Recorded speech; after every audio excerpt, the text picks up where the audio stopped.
దీపం పెట్టుకొని బైబిల్ చదువుతున్నాడంట. దీపం పెట్టుకొని బైబిల్ చదువుతున్నాడంట. సంవత్సరాల నుంచి చదివాడు వాక్యాన్ని. బైబిల్ తీయకుండా చెప్పగలడు.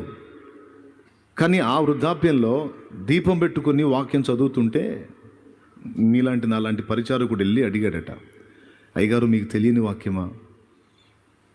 కళ్ళు అసలుకే ఇబ్బందికరమైన పరిస్థితుల్లో ఉండి ఇప్పుడు దీపం వెలుతురులో చదవకపోతే ఏం పోయింది, ఎంత ఒత్తిడికి గురవుతాయి కళ్ళు, ఇప్పుడు ఎందుకు చదువుతున్నారు? వాక్యం మీకు తెలుసు కదా, ఒకవేళ ఎవరికైనా చెప్పడానికి సిద్ధమవుతున్నారా అడిగాడు. అప్పుడు ఆయన ఏమన్నాడు తెలుసా? ఎదుటి వాళ్ళకి చెప్పడానికి కాదు నాయనా,